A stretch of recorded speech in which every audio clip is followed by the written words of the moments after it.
Energized Show, up the Irish.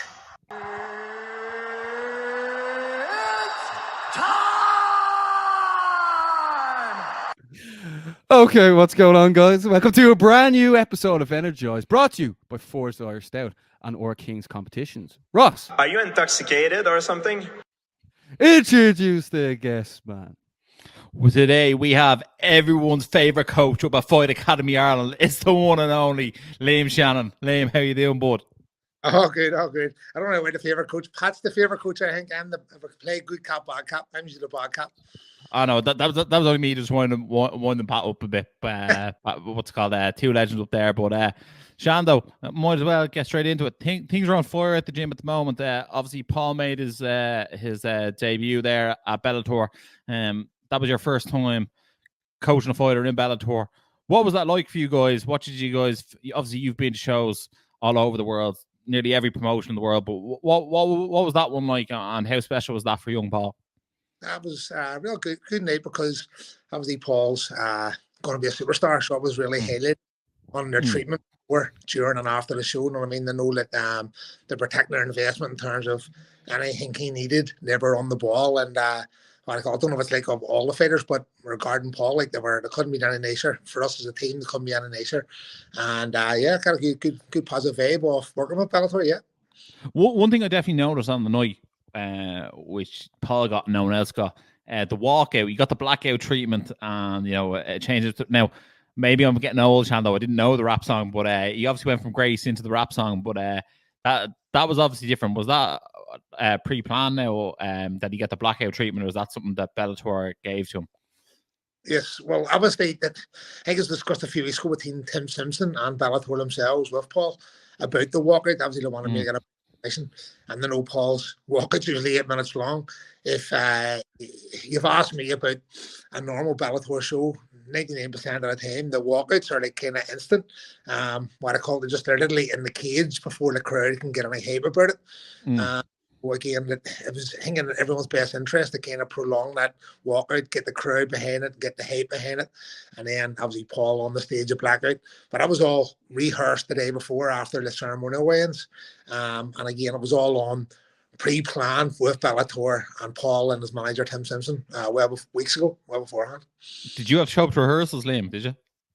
We were. It was straight after the one, so we had a timer. We had to do a few walkouts and time it for at what point the walkout at and all. Yeah, so it was good. So it was because it kind of gave the crowd a wee bit of. I love all that. You know what I mean? It's like, the Conor McGregor thing where you see him backstage walking into the arena. It's a great buzz. Like, I mean, even as a fan to watch it. Yeah, I'm definitely here for the showmanship side of it, and Paul definitely brings that. Like, I can't wait till he makes you and Pat dance on the next walkout. That's where it's really going to be at. Well, that's it. Maybe like who's a winner against Israel over in Australia. Yeah. We'll be doing that. Practice on the dance moves. Like, not too bad. Like, Pat's not great. Like, so, but I am right. Oh, that's what we want to hear. Yeah, well, look, we can put a poll out later. Who do people think is a better dancer, Shando or Pat? Shando, when would you like to see Paul back out again? Because I know it was a bit of a war in the first round, but he got to finish in the second round. And like Paul's saying, he wants to stay very active. When would you like to see him back? Again, depends. He's a lad on in July and start of August. His sister's getting married. He's going away for a few weeks, and then they're going to Ibiza and then spending a wee bit of time in Barcelona, just chilling out. I mean, like, he's had like 4 or 5 training camps back to back, no break. So I think he's just kind of enjoy life for maybe 4 to 6 weeks and see where we take it after that, what opportunities arise. I know he said 2, but I think just one before the turn of Christmas, and then get everything ready for the what I call the tournament next year. Yeah. And like we're obviously chuffed to see Paul and any Irish person getting paid in this game. Shando, question is, would you like to see more FAI fighters on the next PFL Bellator card? Of course, yeah. Why not? Like, I mean, like, I have good relationships with most big, large organizations, and help them out an awful lot. They got normally teams that have had cage warriors out when they were really backs against the wall. Same with Brave. Like, they have a great relationship now with Sam Brett. Obviously, Levels with Tiernan, and they're all different organizations. But who wouldn't want to be a part of the biggest club in Ireland? In my eyes, the minute they're coming with the talent coming through, like, who wouldn't want to have them on board and bring the next wave. Know what I mean? Yeah. Myself and Ross, we bought the show back last week, and we always had Reese on, and I went off in a bit of a mad one, saying like, how come Bellator are coming to Ireland and they're not involved in more gyms? Now, a couple of people said, look, SBG are the people that put the groundwork into the scene, and like what other fighters could be added to the roster, which is like these are all like, obviously we're going to get pushback on what we say, but like the way like SBG obviously like did a lot of work, like, and also Team Rhino were heavily involved in Bellator as well. But like I do think that it would be a great idea to have more gyms involved. Like Ross, we obviously heard back from that last week. Yeah, definitely. But I think FAI have a few people now. Shannon, you'll know better contract wise than I will. That I think will be like an absolute, as the Irish would say, a model for a coddle to get in here for a shot. Like I think someone like Eamon Dean could be like a really good for a Bellator PFL. Maybe like a Kyle McClurkin as well. I know Matthew Elliott just is back in the Cage Warriors cage again, but I feel like someone like him would have been great. And I feel like there's a few other guys you probably know better than myself who like Hughes wear contract wise, but like I'm looking at a few of those guys been like, you know, maybe even like a Sean McCormick as well, like those type of guys. I know he's booked on Cage Warriors, but guys who, you know, would definitely, you know, sell tickets, be competitive in there, no doubt about it, and like, you know, would probably make PFL and Bellator more attractive to the Irish audience because you're expanding the gyms. And not only expand the gyms, you're also going north and south of the country. You're also regionally expanding.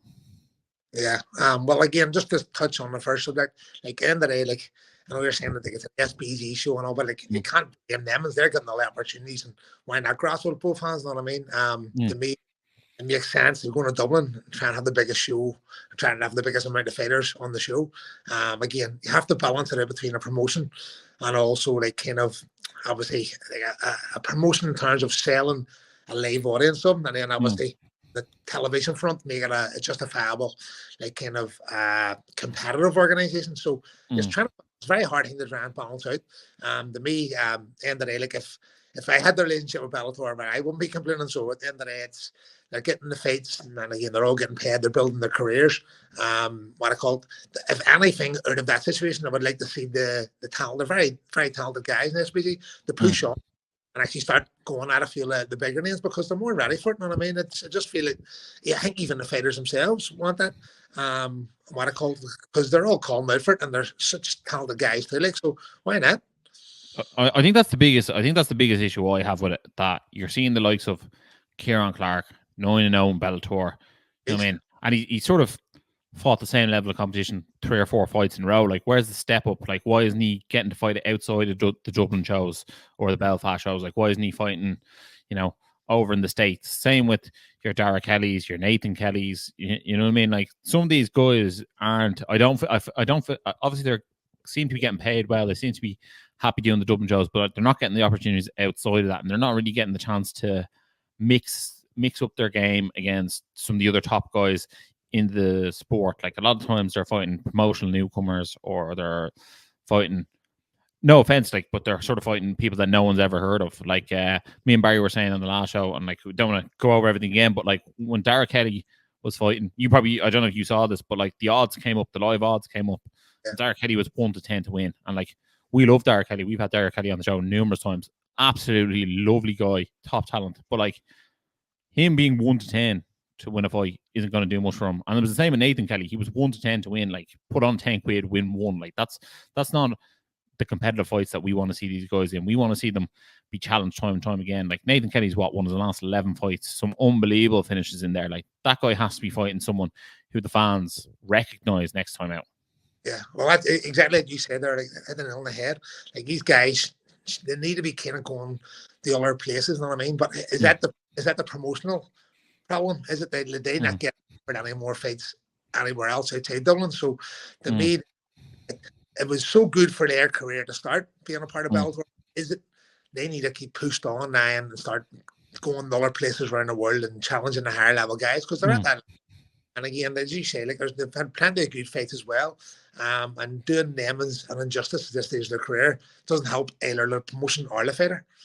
Yeah, and like we're like any of those guys, like, we've met them, we've had them on the show, we've talked to them, like, we're fans of them, like as in like we want them to do well. It's Obviously, more, yeah. it's more like you're seeing, like I said, that fighter A from SGB fight, insert name here, like a random French guy or a random Portuguese. You know what I mean? Like I feel like they're the more fights that you fight when you're 1-0, 2-0 on the regional scene, and like you fight sort of the foreign guy comes over to the home turf, and you know the Irish guy is like they're sent there to lose. Like let's be honest, like that's what they are. Honestly, I don't think that's the fighter's choice. I think. Oh no, definitely not, definitely not. And they're just going to beat whoever's put in front of them. You know what I mean? I think it's frustrating for Lemons because they're and the other side of the coin is like yourselves and everyone else, that they're not getting maybe the gratitude that their level should be getting. You know what I mean? Because they're going, you sons, but sure, end of the day, it doesn't, like, they can't help it, and they are at a high level, and they should be challenging people in the top 10, top 5, hopefully for a belt. And I guess I don't know where the breakdown in communication is, but again, for Lemons, it must be frustrating because they are high level fighters, and maybe they feel that, I know there are a few of them previous opponents were last minute fights. That's the only thing. The last minute guys have pulled out. What I call, but again, I think that like these guys here are talented, and you're holding them back a wee bit by still maybe like almost sugar record. You know what I mean? Yeah, no, but yeah, we obviously were like, this is nothing against the fighters. Obviously, the fighters aren't picking their fights. But Shannon, you're obviously a matchmaker for the world famous cage conflict. Like, how difficult is it to actually like go about and matchmaking? Well, it just on that, like, as you were saying, like last week with Bobby King, and nobody heard him. Like, you know what I mean? Bobby's been around for a while. He hasn't been stopped in 7 years. Like we were talking about all this before the fight with the promoters and all. And like 4 fights ago, he fought the guy who was 20-3, your man Alexander Shahibi, and he's fighting now for the belt. Then after that, he beat a guy 6-0. The next fight, he beat a guy 9-1. Like the guy, he mightn't be a household name, but he's a fucking legit guy. Hasn't been beat in 7 years. Your man who's fighting for the belt next couldn't stop him.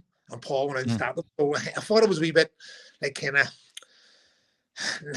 Paul didn't get his just for doing what he did last weekend. I mean, I think people were expecting like almost like some type of superhero, and not come out and throw some type of flying knee. And he couldn't win. That we said before, and Paul said in many interviews before, if he comes out and stops this guy, it's a major accomplishment, because not many have over the history of his career. High level guys, and Paul went out and stopped them. Literally, like he had 2 or 3 exchanges in the first round where maybe a guy had maybe 10 or 15 seconds of success, and like, you know what I mean, the guy couldn't walk back to his corner, and then he could have been dropped with 2 high kicks. And me as a coach, as we were back working on it last week, it wasn't much wrong. It was a real good performance against a guy who's been in there with high level guys, and like the only guys who beat him are heavy wrestlers, put them on his back and just keeping him there. Like there's not many who down with him. Yeah, well, just talking about Bobby King as well. Like I actually had never heard of him, and like I didn't think he was that like. Looking at his record, I didn't think he was overly impressive. But like like Bellator, like they're bringing Paul in, they want him to win his first fight. And like if you look at previous people they've signed, a lot of them have lost their first fights. And like if they want Paul to be a star, they're putting him in that position. They want him to win. They want to kick off his career in the organization with a win. So like that's totally understandable. And like Bobby King put it up to him. So that one actually was a good matchmaking. But like as asking yourself, like how difficult is it to matchmake? Yeah, well, again, it is very hard. It depends on the local scene, or in the regional scene, in terms of where people are at. You've seen people, know what I mean. But again, when you're bringing people in from abroad, the problem is with country is it's hard. It's a jagged-edged sword, because like if people don't learn it, don't want to fight other people learning. So what do? You bring people in from outside the country where you don't really know the records. So it's hard, like not the records, but almost the level they're fighting at. Know what I mean? So it was like I get offered a guy for Jared Burns in Pakistan and Brave, but it doesn't suit us with just the dates and all. And the guy is like 9-0 or something like that, whatever else. But like, who the hell's he fought? Know what I mean? Who the hell's he fought? But it ended up, this is the stuff that you, as a promoter, you're trying to read in between the lines.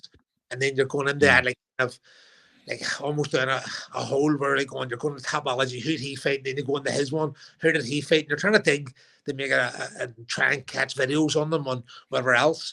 But it makes my job a lot harder, because people want you to bring in handy ones for them, you know what I mean, from other clubs to build their careers. But we want to put on good fights. So I think there's times where yes, you want to bring guys in, get them experience as a pro scene, but on the pro scene. But the other times are like, well, we need to go able. You've got your feet under the table. Let's test you a bit. You know what I mean? Let's move you on to different promotions up your level, because you're doing nobody any good by like kind of giving them fucking handy ones. I don't want to like. There's times I've done corners in cage conflict, and my guys have won, and I've just went, fuck.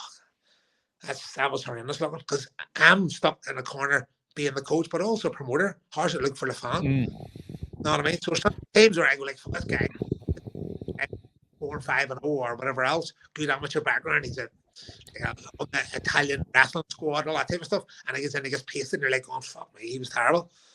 You know what I mean? But I didn't know. You don't know until literally the fight starts. You know what I mean? And you go on the other guys who have fallen on the show, and you're like going, fuck, he's cunts are better than I thought. You know what I mean? Whenever like, a guy came over here, fought Tagamonde and Maricolt, and in the first round he was unbelievable.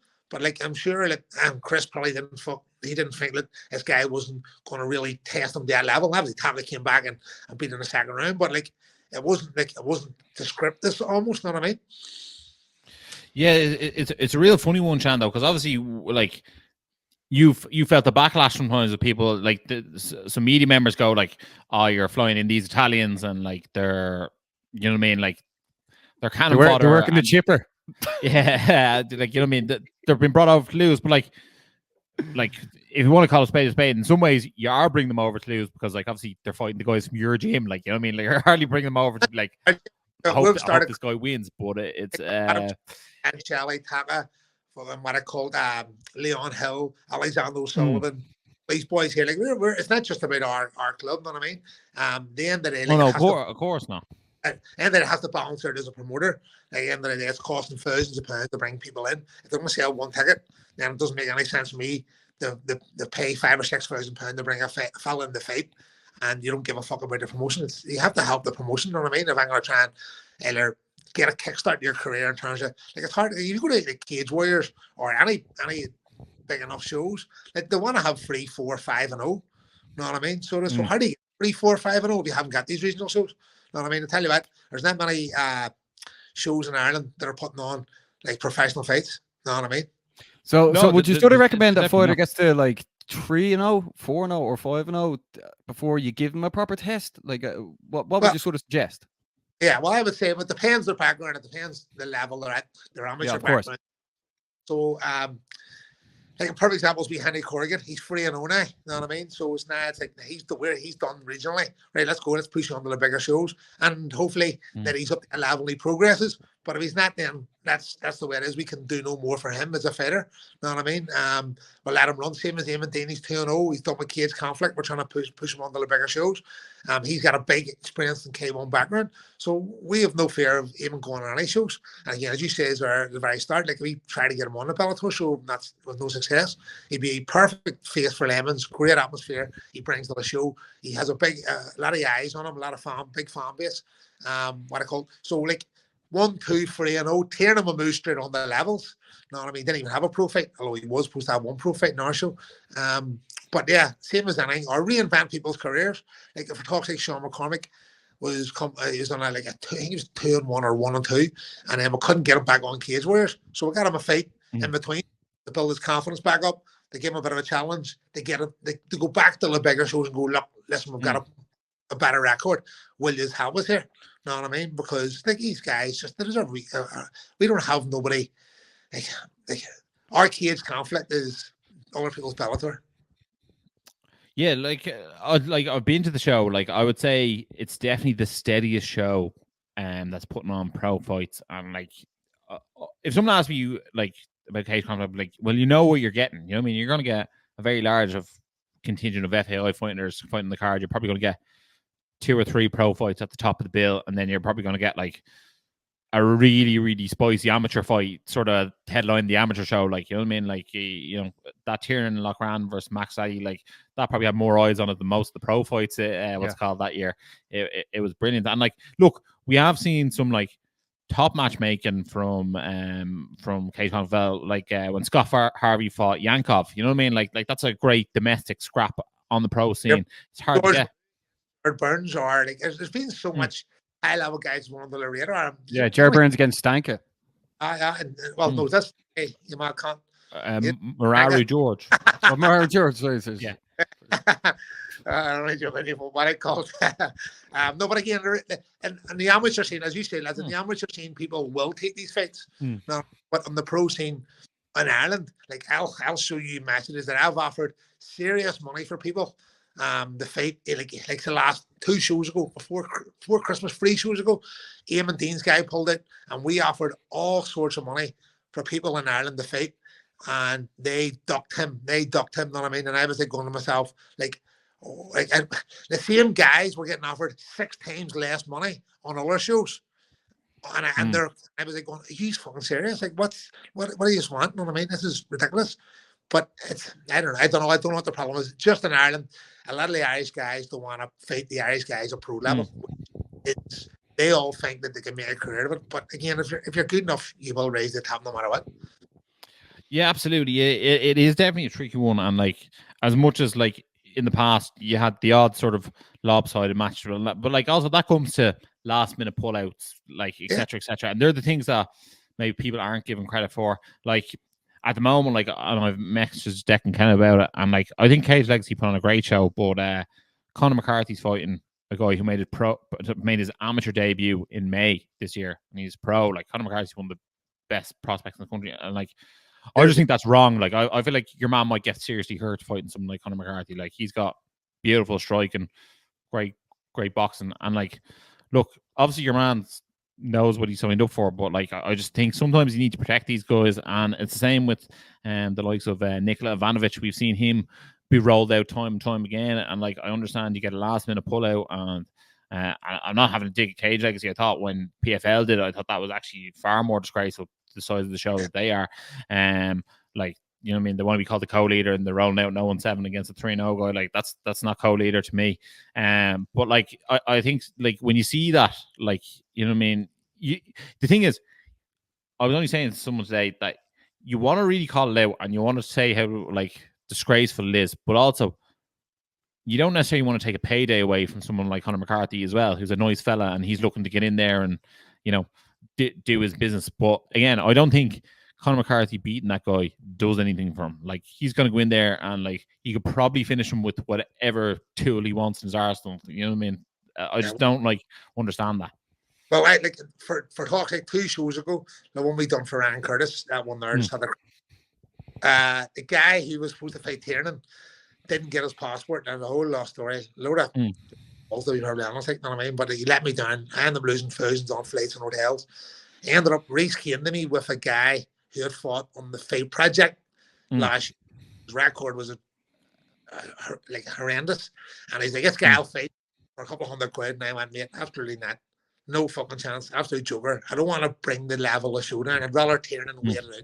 It's as simple as that." Now, again, I want to fight for my guy, but what good would it be for tearing that they get challenged? Know what I mean? Obviously, like Conor McCarthy's such a high level amateur, and now he's in the professional ranks. Now, again, it's just bringing him along. But again, where does he go if he doesn't get these fights? That's the problem. Does he go to key players and they don't give a fuck about him? And next thing you know, he's in against maybe a local lad in England, and next thing you know, he's like 2-1 or 2-2, and next thing you know, they're going, he's shit. Nobody wants, loses sponsorships, lose money, lose opportunities just because he didn't get a chance to get the momentum going. So it's a wee bit of there is within a promotional side of it, the what I call like building a fighter. Yeah. But I think every fight should be a wee bit more, or offer a wee bit like kind of to the fighter to progress them. I mean, you can't regress them, and you can't be giving them I don't know the guy who Conor's fighting, but I know Conor's a real good fighter. You can't just give someone a gimme. Because see the promoter too. Like the guy will probably buy 50, 100 tickets off Conor's friends and all that type of stuff. And then if he gets beat again, comes to boxing all the time. See, after 2 or 3 fights, even you could be fighting fucking Chocolate Ale. They'll be going, sure, who's he fucking fighting? You beat your man in 10 seconds. So it doesn't matter. So me as a promoter, the last thing I want is the fans walking out going, that's a Mickey Mouse show. It's all handy ones. So that's a boxing thing. Like you go in there now, you're saying 1 to 10, all the bookies. I guarantee now if there's a boxing show at the weekend, you look at the odds, and I bet you're 9 or 10. 140. 1 to 20, 1 to 33, 1 to 40. You can't be like, you know what I mean? You can't. It's Shannon because of that many journeymen in boxing and MMA. If it continues to go like this, it just emotions and the fighters. Yeah, I think it is. It's one of those ones where like it's definitely it's on the promoter really, and like you know, you can't blame the fighter for accepting the fight because obviously they're probably itching to get in there. But again, like maybe this is where if it was recognized better as a sport in the country, there'd be more of a board of like that could step in and not regulate a fight per se or something along those lines. Could maybe help in the future. But look, like that's sort of what we're working towards. But like who knows? Like that could be another 30 years before that comes down. Yeah, well me and Danny Corrin had a meeting the other day with Pat and all. I had a lot of coaches and a lot of different people who were at the what I called the meeting the other day, and we're talking about something like this in terms of like recognized MMA clubs, fair matchup. In terms of like kind of if we feel somebody it's a mismatch, then it won't be approved basically. No, to help people and help promotions. There's too many clubs. Like I'm going on the different shows. I'm going, who the fuck's this club? I've never heard of these boys before. Only two cunts in the back of a garage and do MMA, sticking UFC. Energized MMA. And like literally, yeah. But there's no one regulating it. Next, you know, somebody contacts you. I've got two guys. Know what I mean? Right, we're also fighting here for £100. He's fighting pro next week. And you go, and the promoter doesn't give a fucking flying fuck because he's got a fight match. There should be a regulation where you're going to yourself, well, what's their credentials to be actually coaches? Or have they done have their bet checked? Or is their coaching criteria up to and mixed martial arts standard? Because it brings all our clubs down. When I see like all these different clubs popping up on all these shows, and they're going, who are these fucking gangsters? Like they're just absolute idiots. You know what I mean? If you look at our show, that was you're saying about most of our guys are on our show. That's because we've got 200 fighters in the club. You know what I mean? There's like, and we're at a point now where no other, not many other shows give us any fighters. A recent one was I asked the guy for any guys for the show? No. Any guys for the show? No. Any guys for the show? No. A day later, he starts matching my fighters, and then all of a sudden, 8 out of his first 10 matchups are guys from his show. And I'm going, you know what I mean? And I'm going like, we could have keep 20 guys. You don't even, we're not asking for your guys, but a couple here and a couple there. You know what I mean? We could fill out every card all the time. Like our guys are, I get 5-6 matches a day. Here, mate, can you get me on this show? Can you get me on that show? I'm going, no, because I asked them for fighters and they just point blank refuse, letting on to have nobody.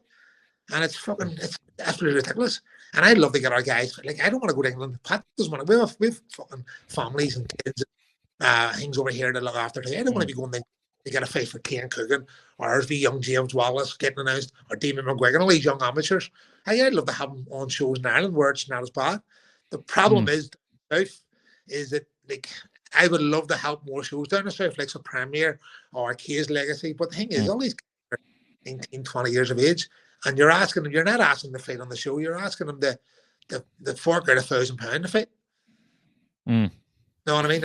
And that for me, the one fight a year to go down there, it puts me in a bad position because I don't want to say no because I want them fighting, but I don't also want to give them a bill of you have to get MRIs, you have to be CFMA registered, you have to do all this. And I'm going, that's too much hurdles to jump through for one fight. And unfortunately, they've really crucified us to bringing our guys down the south because I would love to have more and have all our guys fighting down the south.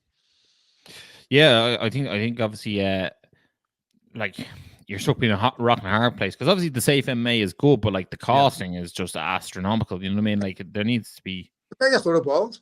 Safe MMA, the context of it. Of listen, you just have a database. Make sure people have MRIs and their bloods and all. And then they're going right. £150 a year registration. £75 for 6 months. Oh, here, by the way, see if you don't have it in first time, it's a £75 penalty as well. And you're like going to yourself, why are you making this harder for it needs to be? Know what I mean? Why especially people who don't have jobs, effectively. It's like Big Paddy Black, the main doctor at Kay's conference, all the shows up here. Like him and Gareth O'Hara set their own database up here, and he charges the guys for the exact same £25 a year, just to hold everyone's records on file, and then to get obviously updates when it needs renewed or whatever else.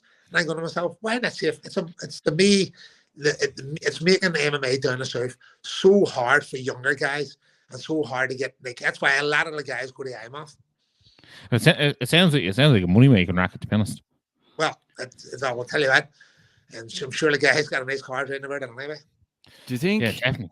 Do you think? Okay, this is just a question. Like this could be a stupid question, but most of the questions I ask are stupid. Do you think if more big name fighters fought each other in pro earlier on in their career and the events got bigger and they got more hype about them, that these sort of situations wouldn't happen? Or is this just a blanket thing that is just happening because it's not being talked about as much, the events, etc.?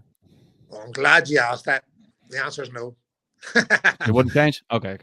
Well, like, I mean, a lot of people that tune in don't really know what's going on in the scene. They don't know who's the best out of all these guys. And like, I wouldn't say I'm an absolute like black belt and knowing everything about MMA. Yeah. So like, I mean, at least that sort of stuff comes to the forefront and we can understand it.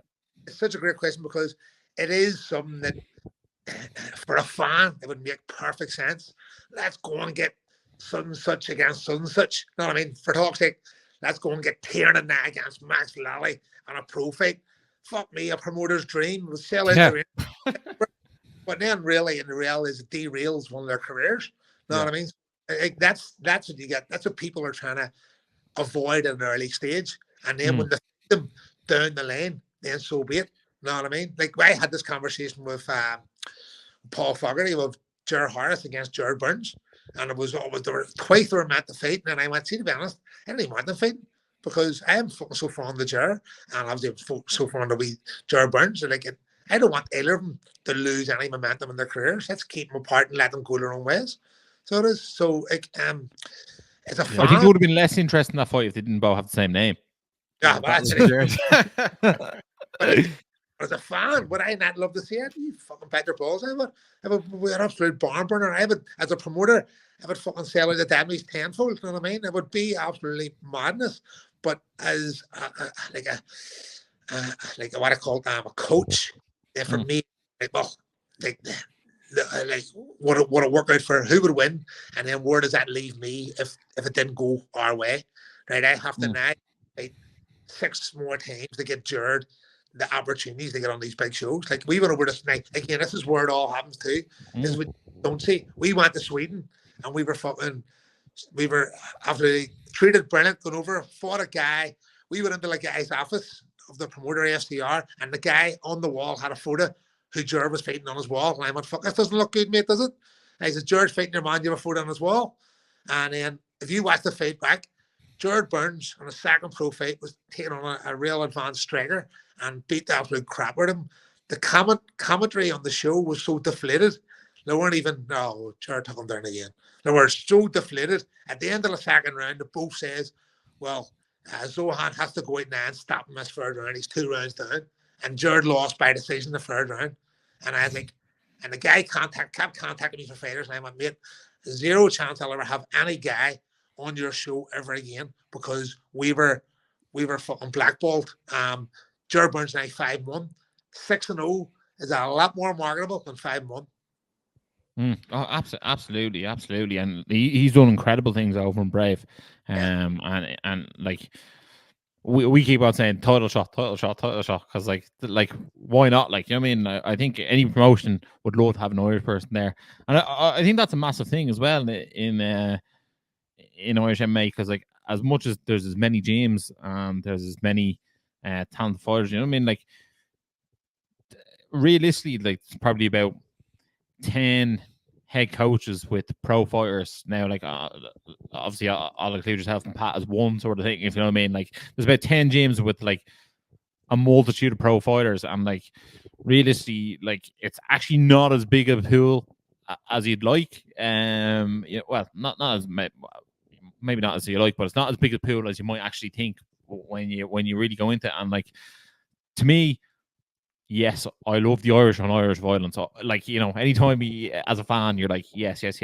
But also, like, you also would like care about these guys and you want them to go on and do good things themselves. And like you say, you don't want to, tarnish their career, or like you don't want to, put any unnecessary roadblocks in there. So like, as much as the Irish on Irish violence is great, it's also hard to really the repercussions of it, I think you would say, probably are, the juice wouldn't be worth the squeeze on that account.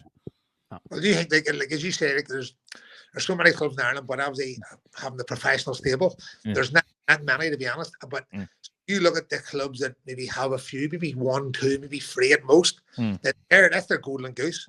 They're not going to bring against the case conflict to fight a guy from FA Island. I know it's going to be at the office, regardless of the win or lose. That's their golden goose. You look at the bigger gyms, and they're more like kind of willing the roll of dice. But again, not many. To be honest, not many. Like if you said to me how many guys are offering pro fights or offering case conflict pro fighters from Ireland, there's not many. And I guarantee in Ireland, there's not many willing to fight a Ireland guy. Another thing I do want to touch on, Shando, is I'm not surprised I don't want to fight your guys. Another one thing that I'm very interested in is the actual promotion of your events, because obviously you guys are a bit of a niche, because I feel like you have so many fighters that like the Devonish nearly sells itself. They've seen the show you guys put on, you've seen the fights that you guys put on, and like you have so many fighters in your stable that like, geez, if they all sold 10 tickets each, like, you know what I mean, you have half the place split and sold out, you know what I mean? And obviously some people sell more, but what do you think it's important? Like, what do you ever look at some of the other promotions in Ireland and think like, oh, they're missing this or they're missing that? Like, what advice would you give to some of the newer starter ones, like, you know, the ones in the south, like maybe Premier or maybe Virtus up north? What advice would you give them? Well, I'll tell you what we do right, not that what they do wrong, because at the end of the day, every promotion's got their own niche. Set up, no, I mean, what I want is when I'm going as a fan, that's number one. I try and put myself in a position as a fan, what I want to see, right? Obviously, number one, violence. I want to see violence. So you'll see it can always be a few absolute mad fights, you know what I mean? Like a heavyweight fight last time, big fucking Matthew Perfect, he was fighting, was an absolute great fight, but everyone loved it, kept it weight up a card. Everyone in the crowd were up for it, drunk and loud, and they were like, this is going to be mental, which it was mental. So as a promoter, you always had to have a few barn burners in there, even if it's not technically unbelievable. But that's the fans are sitting there paying their money to see it, regardless. You know what I mean? They don't want to, a lot of them don't really understand on the ground, always going for an omoplata. They want to see two guys standing out and slug at it. You know what I mean? So as a fan, I try and put myself as a promoter in a fan seat. What I want to see, number one, what I want to see, what matchups. Obviously, the skill and this and different, but throwing out a couple of ones in is going to get people going, what? That was unbelievable. You know what I mean?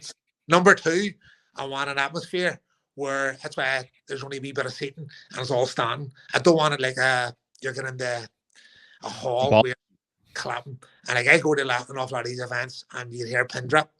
You know what I mean? There's no atmosphere, there's no nothing.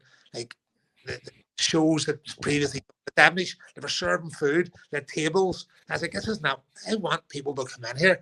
I want screens either side. I want the music open. I want it darkened out. I want it like a nightclub, like a night out. You're selling an experience. You're not just selling a night of fights or a day of fights. Like that's why we only have it on a Saturday. It's no Sunday afternoons or Sunday nights or whatever else. It's a Saturday night. It's a night out for people. You're going to fight in the cage. It's as simple as that. You know what you're saying up for. And the music's going to be pumping. The drink's going to be flowing.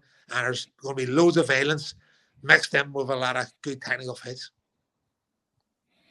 Yeah, like I think it's important. I think obviously as well from our point of view, like I think you guys do wonders on the socials for your fights. I feel like you build your fights quite well. I feel like you announce your fights quite well, and I feel like on the night you get the results out quite well. I feel like a lot of the newer promotions aren't as good at sort of, you know, hyping people up for the fights, and then like also like on the night, like I think both Virtus and Premier were on, and like I'm not actually trying to dig the guys out because like obviously they're newer to the game, and like it's actually more like a critique to help them do better in the future.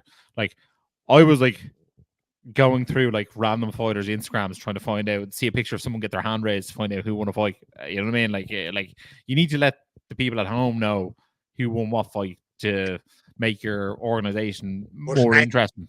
To be honest, all that there is Chris Scott.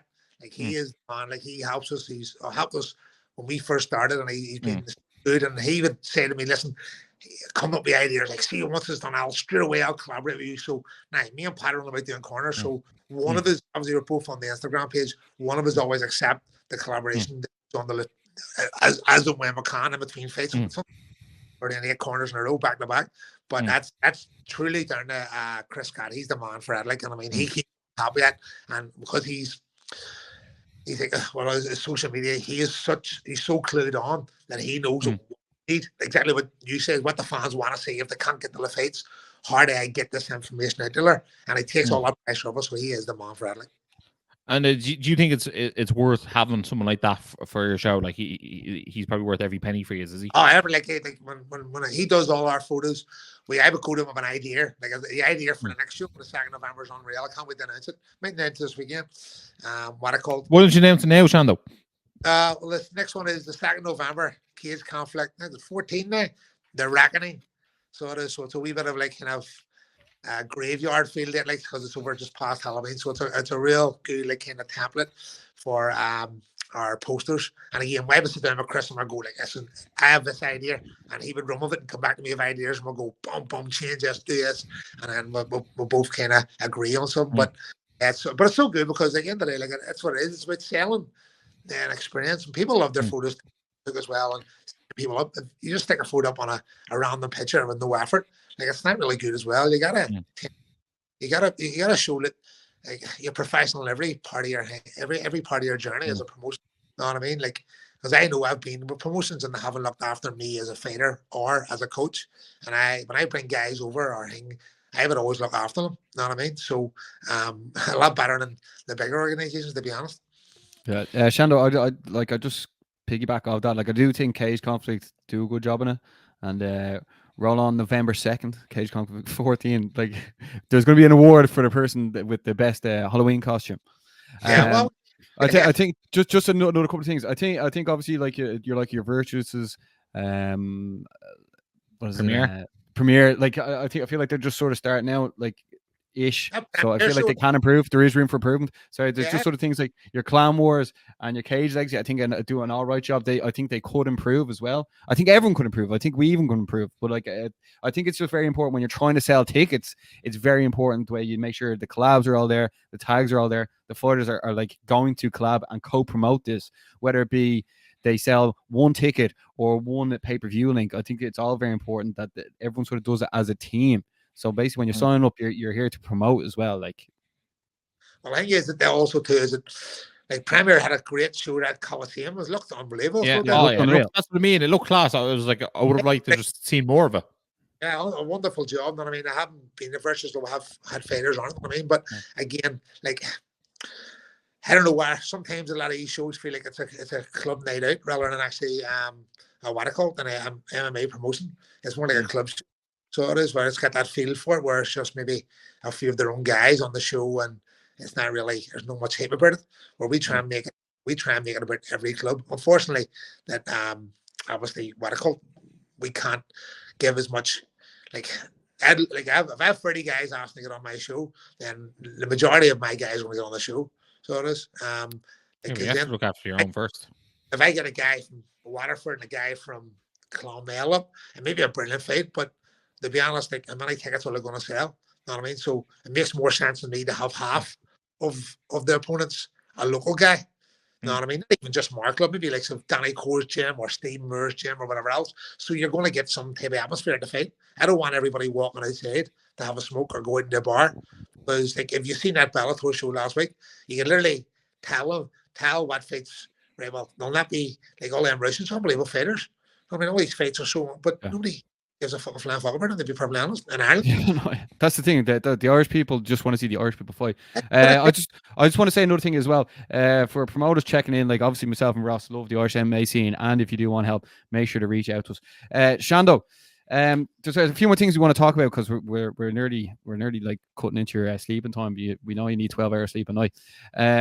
We want to just touch on Reese. We had Reese on there yesterday.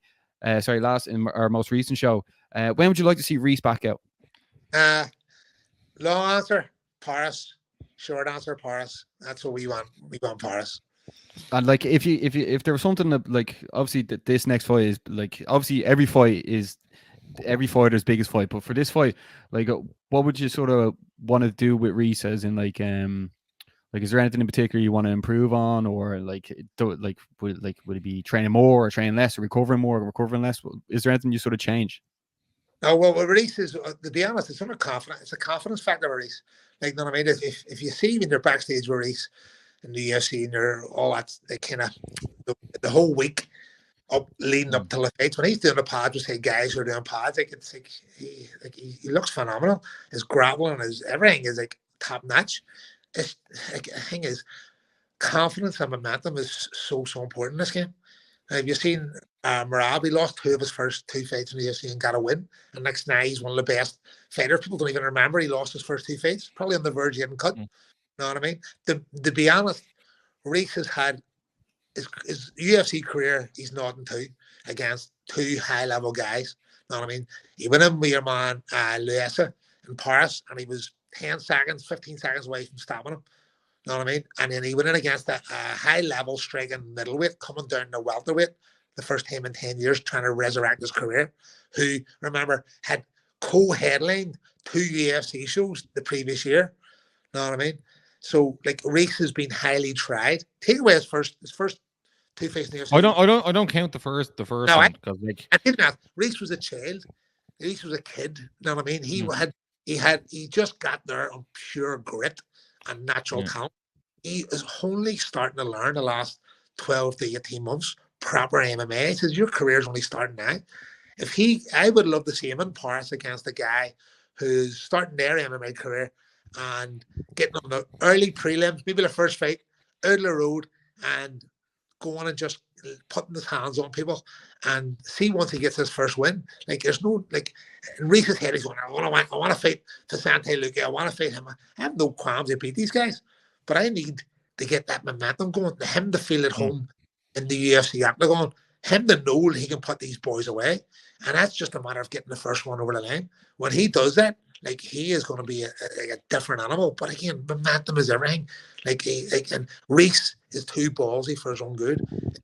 Somebody phoned him up and says, hey, you're fighting such here in a week's notice. He would go, right, no problem. I'll do it. Like, he was over sparring MVP, and he asked me, well, I'll go over and spar MVP. And I went, why? You haven't been training. You haven't been sparring.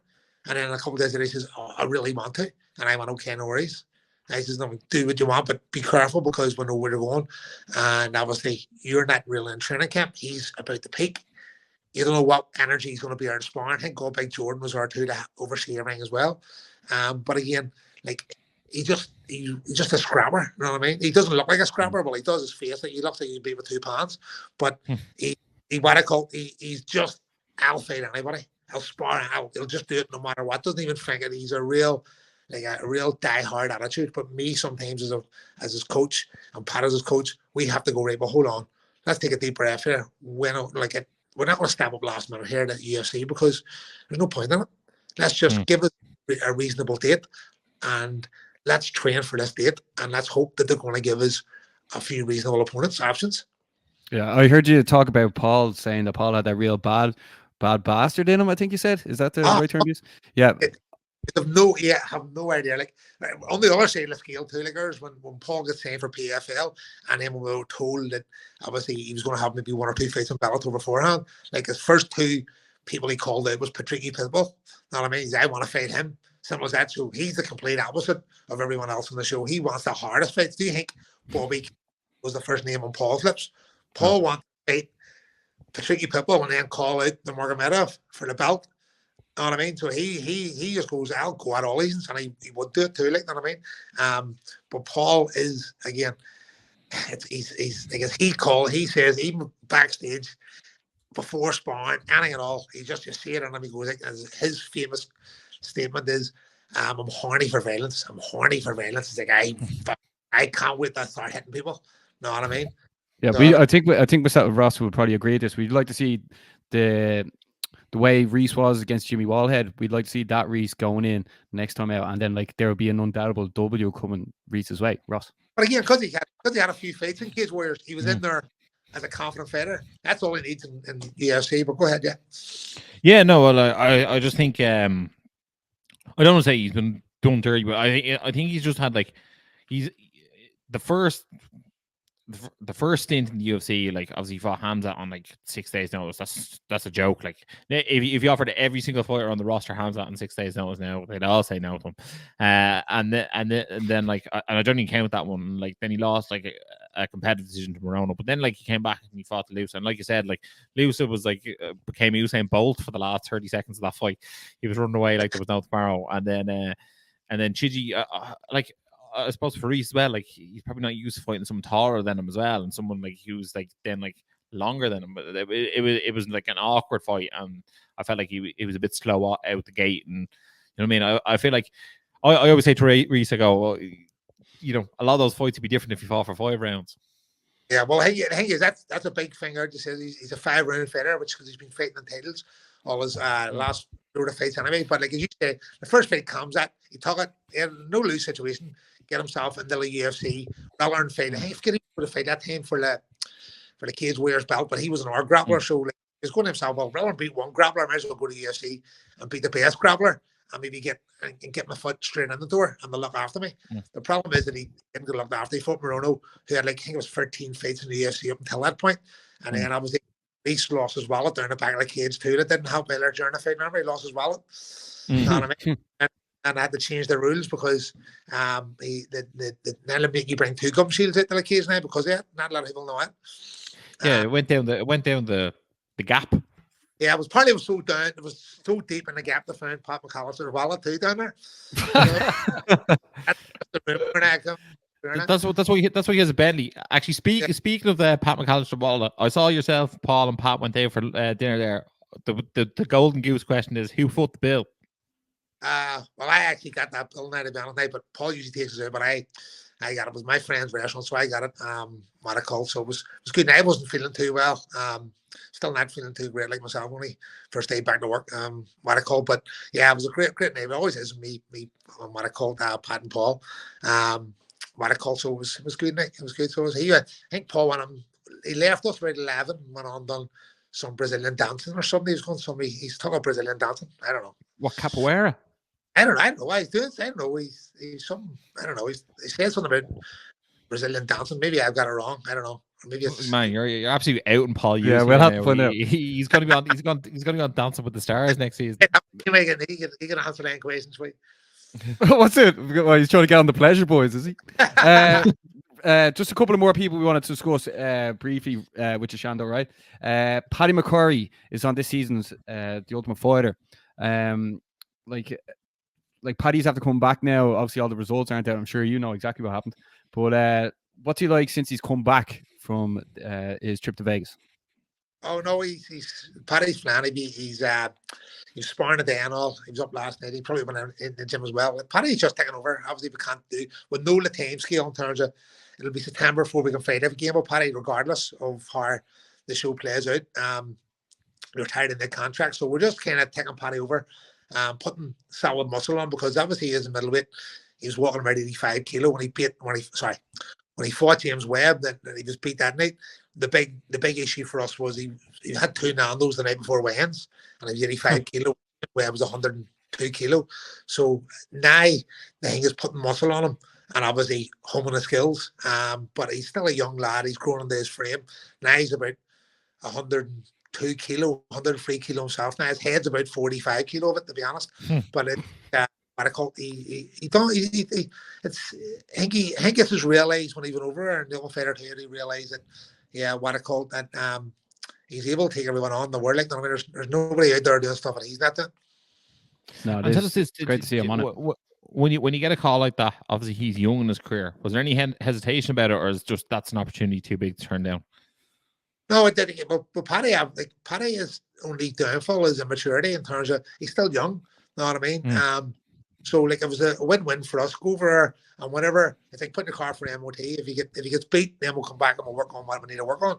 But at the end of the day, it doesn't go on your record. It's an exhibition fight, and what I call so let's go on that. You know what I mean? Again, what I said numerous times, like Pat said at the start of the year, the word the year is time. It's time to go at these people, and because they're not they're not all what you think they are. You know what I mean? Building people up to be some type of superstars, or they're doing these mad training. Like, if you've seen when I'm backstage in the UFC and watching these actual UFC champions do workouts, you're like going, "Not me." Like, I'd fancy myself against most of them. Like, not that that's the case or whatever else, but like, they're like, nobody blowing me away going, "Fuck, he's good, that guy." Or I'm going like, I'd put anyone against him. The last time we were over in the UFC, where I said that the Pat, I says, I would put fucking Big Jordan Neal against any one of these people in this warm room now. I have no qualms of putting Big Jordan in, and he would beat every one of them. You know what I mean? Like, it's like, just because I know Jordan mentally has matured, man. Like, that's where Paddy needs to be at. He needs to go in going like, look, I'm in for this. Let's fucking go. You know what I mean? Where Jordan is at that level. So Paddy's a wee bit younger, and he's kind of getting that level. Skill level is second, and he's one of the most skillful technicians there is we have, and I've ever seen. Like, to be honest. Would you send Jordan or Paddy off with Jordan to the ayahuasca, and then he'll come back a new man? Each to their own. See if it makes you a better person and helps you in your life, then it is what it is. You know what I mean? If it's doing whatever it is, I'm a great believer of do what you have to do to get yourself in the right physical state. You know what I mean? To keep you. I 100% agree. Yeah, that's 100% correct. I just think we'd have that, because like that was the biggest curveball we've ever got in the show. Like, I didn't know you were coming out with that. That was wild. But like Jordan's actually one of the most lovely, down to earth people you'll ever meet. He really is. And like, oh my God, is he a dog? He like that fella has got a Rottweiler in his heart. Like, he's got the dog in him. That fella, and if anything, he's too much a dog. What I'm trying to do is I'm trying to hold the dog back and get controlled aggression rather than just all out aggression.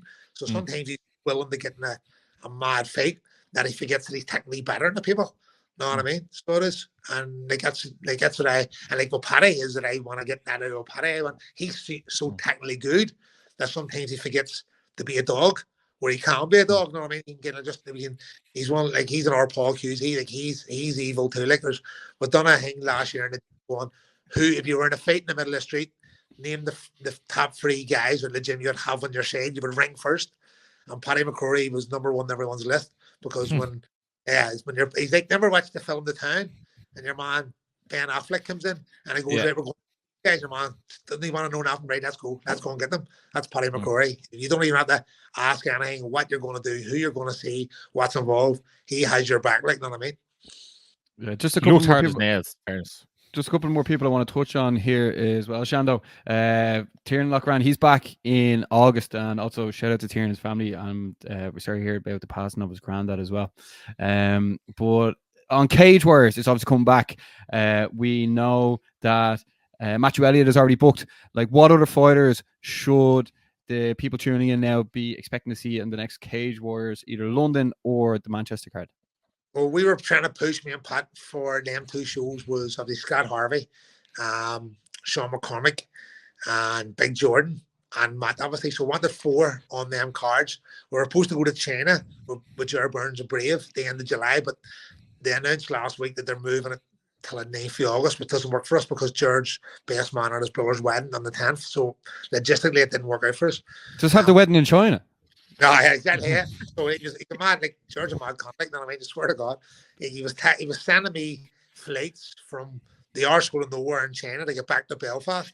And I was like, mate, that means you have to fly 2 o'clock in the afternoon over there to get home. Like, it's 12 and a half hour flight. And I was like, going, George, like, he doesn't think in the same level as the rest of us. Like, he's so funny, like, you know what I mean? But to move that back anyway, we couldn't do that fight. But up to now, as far as we know, that none of the boys are going to get matched. They're going to be September, maybe in Scotland or Glasgow, maybe one of them shows. But we won't have matched on them dates. And the Cage Warriors ones is Matt Allen. Okay. Well, we'll be making sure to give everyone all the update news. Shando, the last thing I want to finish on is obviously Ryan Curtis. We were seeing walking. Like, I know he was using, I think it's called a Zimmer frame, if I'm not mistaken. Like, where is he now? Colombia? He is in Texas now.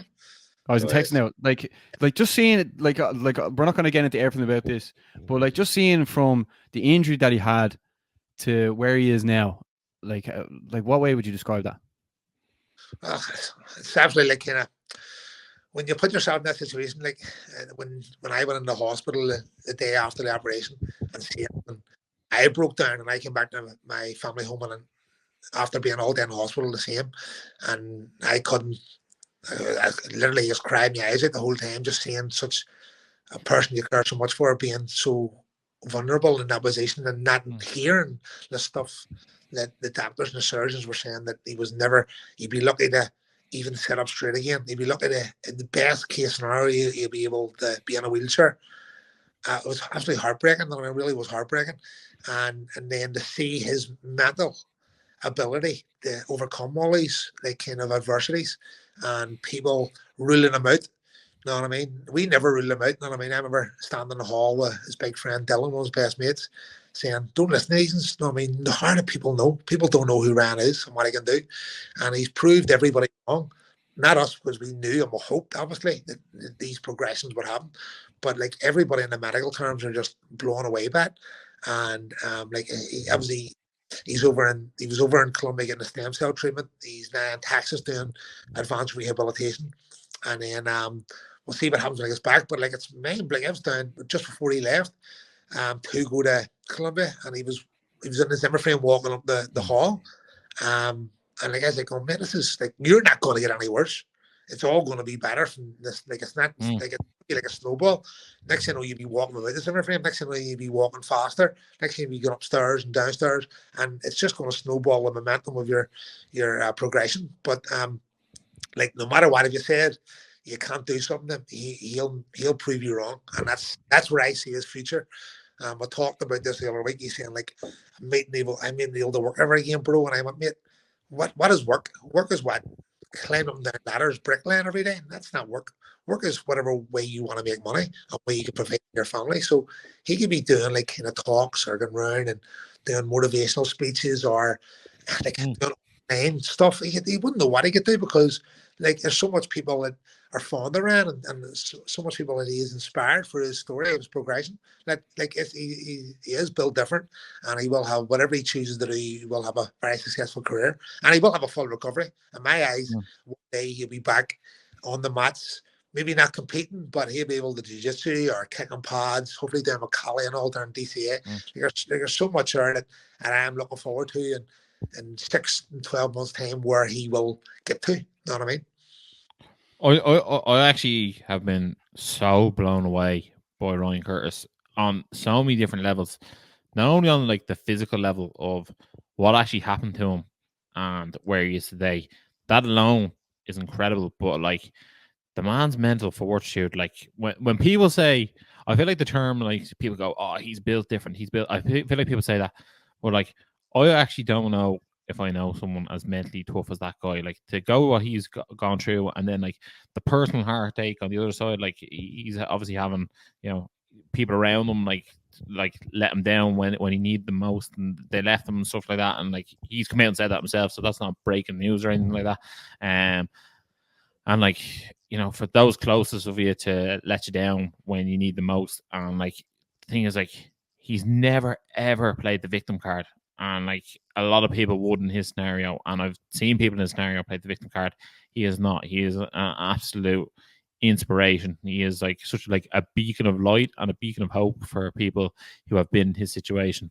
And I think we've had a conversation with Reese. I think I've heard Paul Hughes say, like, I feel like he'll be up on stage doing TED Talks to people to tell and tell his story. I think he is going to come out the winner in that fight. He's going to leave the fight with that injury, and he's going to get his hand raised.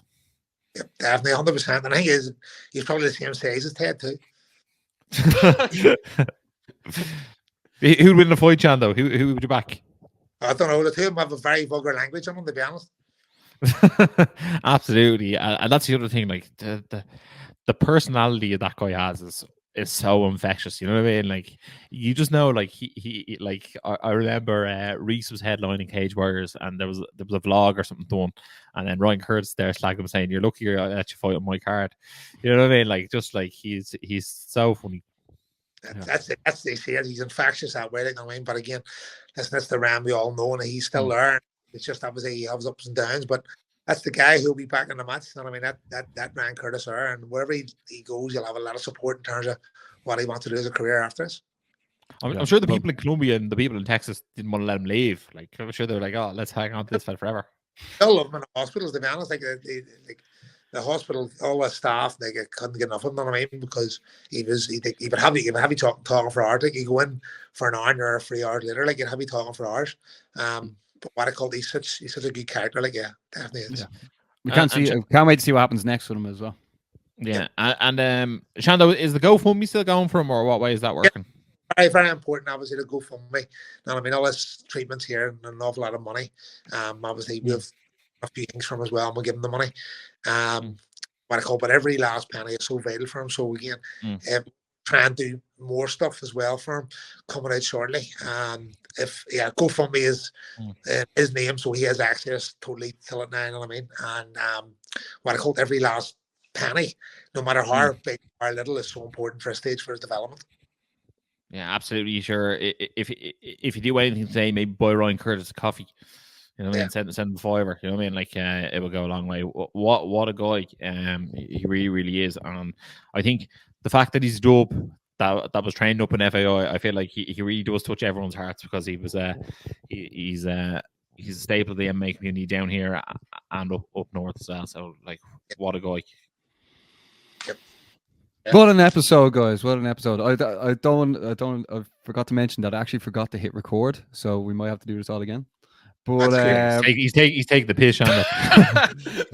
I'm gonna best. Shando, we want to thank you very, very much for your time. We want to thank everyone for tuning in. Shando, is there anything else you want to say to the people tuning in? No, we're all good. Obviously, like if anything, get down and support your local MMA gyms. Know what I mean? So get signed up. It could change your life. Know what I mean? So if you're ever looking to give MMA a try, whoever's closest to you, sign up and give it a try, because it's always good to have new talent in the country. Give it the next big thing. Yeah, or even if you're old like me, you can still sign up. Even if you're not into MMA, just make sure you get out somewhere and keep active to keep the brain going. This world is a hard world to be in, so you have to look after your mental health and your physical health. Because if you don't use it, you're going to lose it. And I've lost it. Ross, not yet. Not yet. Ross, anything else to say before we wrap things up? No, I just want to say thanks a million for coming on. Well, it was nice fun. It was nice to say it. That was perfect. Make sure to like, share, subscribe, and as always, stay energized. Energized Show, up the Irish. Been sussing you guys a couple of times. I've seen a couple of clips. I think you've done some interviews with Dylan Moran and that I saw. So keep going. Keep up the good work, guys.